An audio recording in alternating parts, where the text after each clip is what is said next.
back old stuff.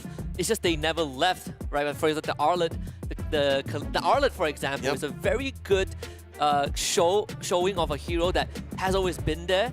A lot of teams moved on from it, but Onic, they stuck to it and made it work. It's like that old SpongeBob meme. All reliable is that, you know, that jellyfishing man. Oh yeah, there's my Arlet. Oh baby. Oh baby. No other hero does what Arlet does in that case, right? It's true. It's true. I mean, yeah, I would like to say Drizzle, but it doesn't have the displacement effects. Never mind. Atlas. That's the only other hero that can pull like 5 dudes into a certain space. That's facts. That's actually facts. Ooh, interesting. Ranjay open! Range is open. I'm surprised that Onic Esports is so nonchalant about it. They're like, Granger, it's not that big of a deal. Experience. The M6 problem? Because they have the Irithel and the Moskov to answer for. They've got general answers for it, and I'm curious to know why exactly the Matilda is more of a problem after what they did in game number 1, right? Because, yeah, Ogwin didn't do much. Exactly. It was more so Super Marco was like, oh, you're standing too close together, give me that triple, and then I'm going to end the game 5 kills, but still unable to kind of like make, you know, the difference. In this case, I think that Onic Esports, now that they realize, okay, we don't have the Eve, we don't have Box to play with, where else can we start to build advantages? I think they're still going to go with the Suyo here. I think so too. I think it's also because the Yi was banned out, so now you don't have that RWM to contain the Matilda. Maybe that's the idea that they're going for. Hilda pick up first for Onic. You think Ludpi was annoying with the Arlet? How about now? I think this is a flex. I think this is a flex. There's a chance that the Keyboy goes on a Hilda. Exactly. There's a chance that Keyboy goes onto it. There's a chance that Lupti is going to pick it up. But for now, it's a bit of a wild card, right? Because the Joy is going to be the go-to. Ooh, they're going to go into the Suyo, 14 Falcons. A pretty normal matchup for most people. Joy into the Suyo, vice versa. Very M6. Very M6, of course. And then the Bruno comes in. The PTSD continues. Even so, I do think that both sides are really holding on to their cards close to their chest for as long as possible. One card is the mid lane. I think even Falcons, Coach Treb, is questioning himself like, all right, Few, do you want your hero now, or do we protect you for later? Because you'd have a great game 1. No, I think it's the flex. XP, roam flex? Okay. I personally feel like they might take the risk. Like maybe Onic goes for mid and then they start kind of locking down the... There we go! The Badang. It's literally the flex. Literal flex. Oh, I was waiting for it. I was like, okay, there could be a Badang angle, there could be a Cho angle. It depends on what high people loss are. Angle. I mean, the high loss is okay, but then when you're up against the Joy, this like, oh, even if I Glorious Pathway, what am I really doing here? You know, temporal, oh, dash, temporal, dash again, and then you're basically out of it. The Badang, however, super disruptive. Doesn't matter where she is in the stacks of her dash, you just knock her out of position one time, and it's like, I don't have CC immune anymore. Yeah. And even if you do have CC immunity, you have to commit a dash out of that wall and still get punched silly. That's the weird thing about Badang is he's a CC specific hero that has some level of damage, and here's a breakout pick this week, well today specifically, Jawhead. We've seen a lot of Jawhead. Yeah, Brusco Jawhead, like I saw Hume's Jawhead went like 5-0 on that stream see against See You Soon. Talk about isolation, right? Something that game 1 we had that from Arlet, and right now Jawhead kind of does the same thing, but more focus on a single target. But it also demands respect out of Badang. If Badang goes into the support sector, that's where he's going to have a lot of problems. Like, yes, he can kind of like keep the Jawhead away, but one wrong move, one bad mistake, Badang is basically just trapped, right? There's nothing much he can really do, especially as a support. If he's EXP, maybe there are a couple of options here. And I think that Badang going into the EXP now, seeing both Jawhead as well as the Hilda, he does all right in lane. Yeah, so now he knows I'm going to be slower in the rotation, but I'll win fights better. Yes. Yeah. Like, just let Hilda do her thing, right? Like, Hilda is going to do her thing. If we can't stop her, at least I get to my items earlier, and then when we need to fight, Badang is going to be there. God, they're really taking their time with the bans here. I get where Onic Esports is coming from, but they are on red side and they will get first pick in the second phase. I'm thinking mid lane here, before, or maybe even just, you know, pick up your gold and then hold on to that mid lane. But the pool is getting very narrow at this point. We're probably gonna go into some good old favorites like Farmus or even Farsa as well. I was thinking of the Pharah, right? I see the Valentina ban and I looked at Onic Esports. they kind of want to be in your face. Oh, they're attacking Savero. What are they saying here? You better be the Indonesian sniper or bust? Because that's the only one left. What else? 1-1? Layla? I think Layla is Bruno? possible. Bruno's okay. I think the safest among safest is going to be Claude, right? I mean, just look at the first three in their lineup. That too. It's hard to keep up with, you know? I think Claude probably is going to be, like, by far the most okay. I mean, if this was like CW, you know, the Beatrix would be an option. Yeah. I'm sorry, I just No. miss Calvin Winata, all right? Even mean- if Calvin Winata's here, I don't think he would go for the Beatrix. He'd probably go for the 1-1. There you go. See, Yeah. so those are the options. So, guys, this is the weight on Savero's shoulders. Even if they won Game 1, people are still talking about his predecessor. If only You gotta do a lot more than that. You know? It's true. It's true. So you get the just big team fights right now. So like you said, like you call it, Gideon, it's gonna be that Badang XP. We get a Keyboy Tigreal, one of the classics as well. Alongside that Vex. Oh, that's Keyboy, that's an the Ogwen. Ogwen classic. Yeah, it's Ogwen. It's a Keyboy Jawhead. Close your eyes and you see their names just intermingle. They know Keegwin? each other so well. Oh my god. This is a nice soft counter, though, right? It is. The Jawhead ejector into the Tigreal, putting him in the perfect position for an implosion. I mean, there's one way of saying, because I feel like Team Falcons are probably going to be less inclined to look for the engage. It's kind of on the onus of Onic Esports to make something happen with the Jawhead as well as Hilda, because eventually it's like, oh, who really scales on your team right now? We don't see your marksman, the most you got is Joy, and Team Falcons are like, we basically scale into infinity, we're going to outrange you for a majority of this game, so you have to come to us. It's got to be physical. It's got to be physical. It's got to be physical. I've been waiting. Or true. Oh, I mean, Or true. might as well just blow through the health bar, right?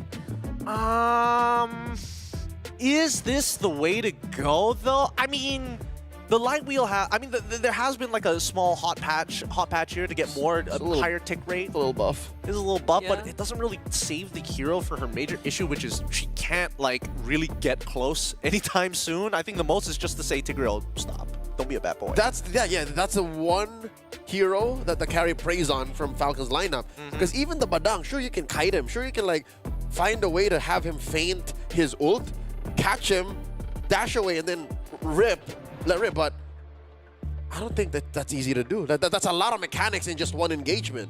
Yeah, talk about the weight on Savero's shoulder, right? Now you Again. give him that carry. Really is the embodiment of it. So we're gonna head into game 2 between this one. We'll see if Onic Indonesia can close this out, or will we get a game 3? Oh, I'll be interested to see how Keyboy is going to play the game, right? Because it's all about attack versus defense, right? Can you mark him well enough?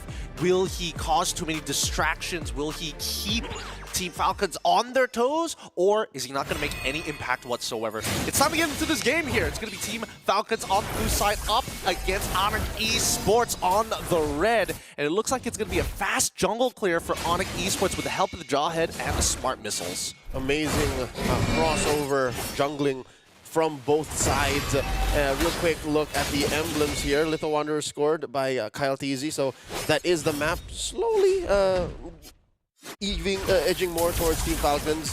What do you put on carries these days? Oh, tenacity. Okay, wants to trade blows with Marco, huh? I think doesn't have much of a choice in that sector. Can't really space Marco as nicely as you would do compared to other marksmen, especially with the way that you can reposition yourself with a Rondo as well. It's going to be hard to land a single light wheel. Look at Ogren.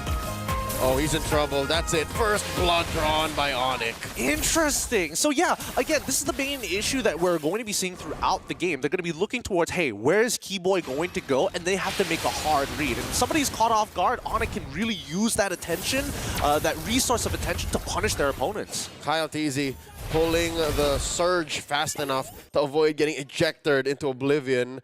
Onic Esports picking up the pace. Man, this is momentum from game 1.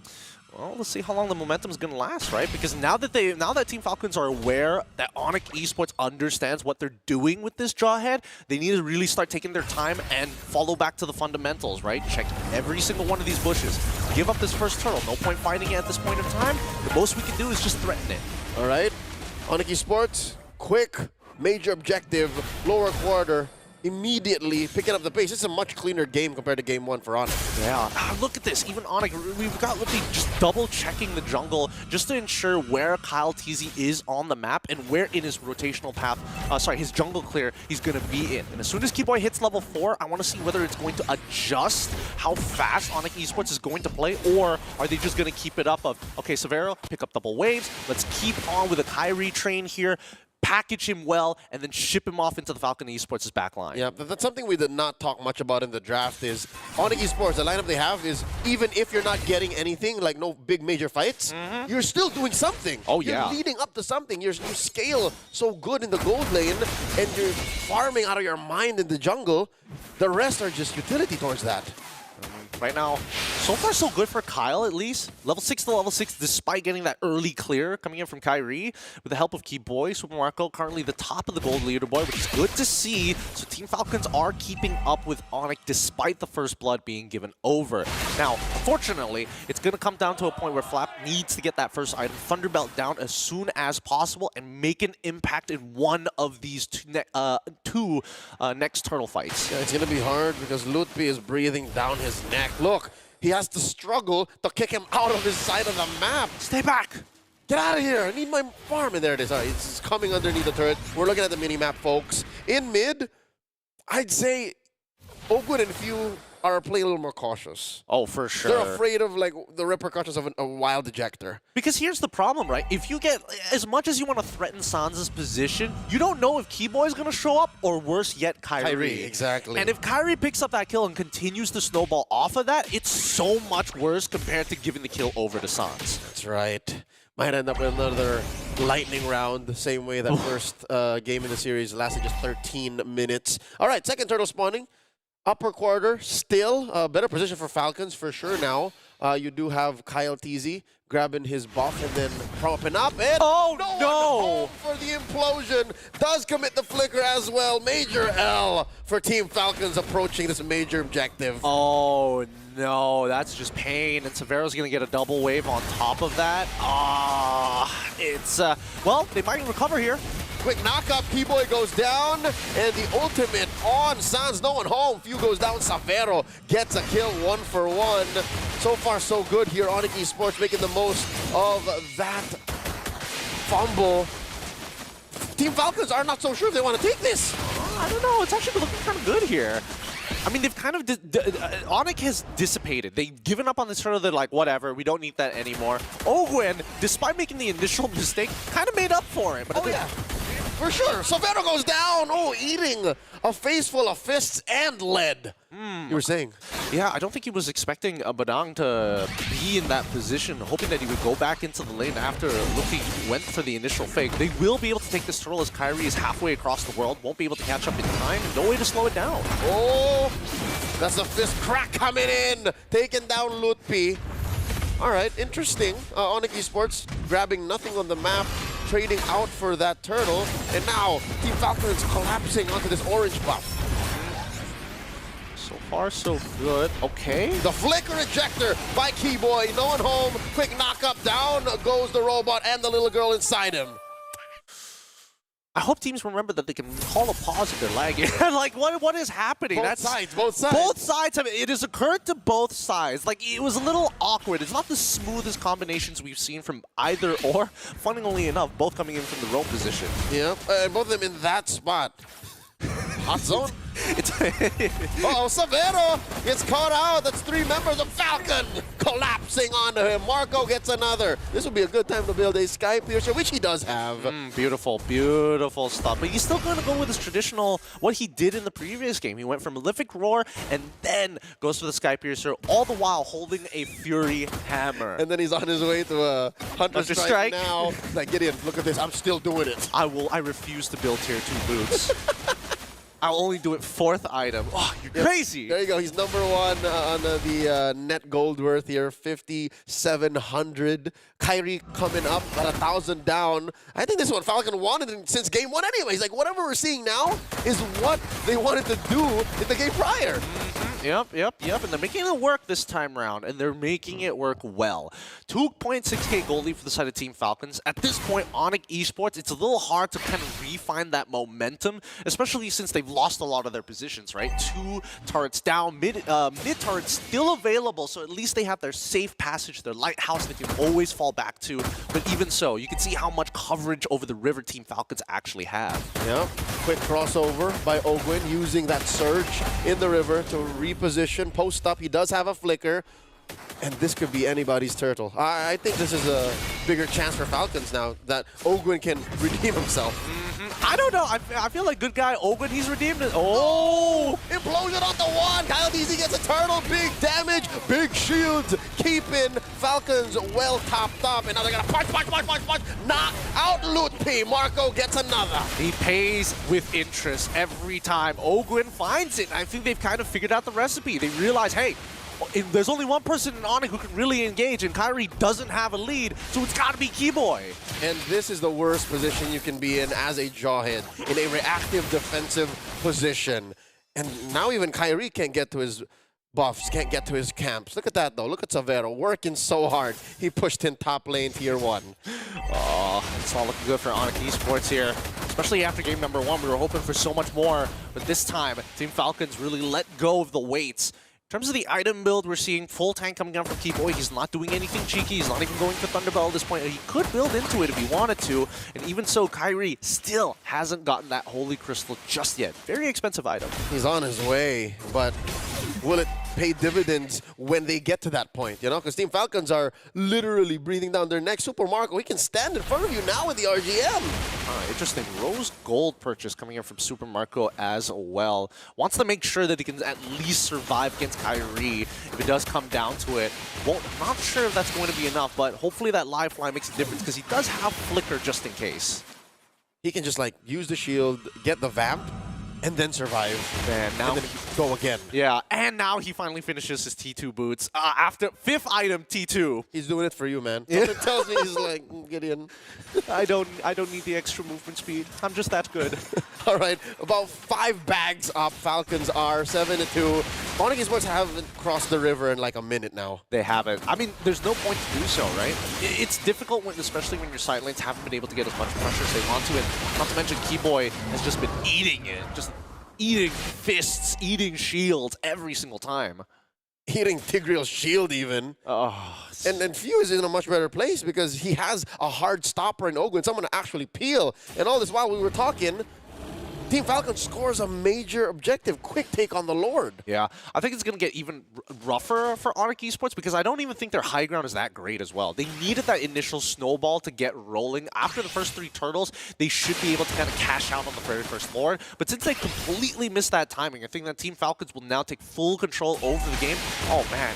Blade of Despair already finished for Kyle Teasy. He's a level ahead of Kyrie as well. Yeah, this is not going to stop. Yeah, what's making it more of a difficulty for the late game defense for Onic is their damage profile. Even if you have a hard stopper in the Aurora, who's going to wipe those waves out? The Aurora deals only so much damage into a wave. Kyrie kicked out of that bush by Flap Teasy. This is inevitable. Whatever happens is once Team Falcons gets into their base, Onic Esports have to pray for a miracle. Yeah, Kyrie might be able to buy a little bit of time in one of the side lanes, which he will try to do as the majority of Team Falcons will lean into where the Lord is going to be pushing. Even so, this whole time, very efficient movements coming in from Team Falcons, right? They only need 4 of them. Oh!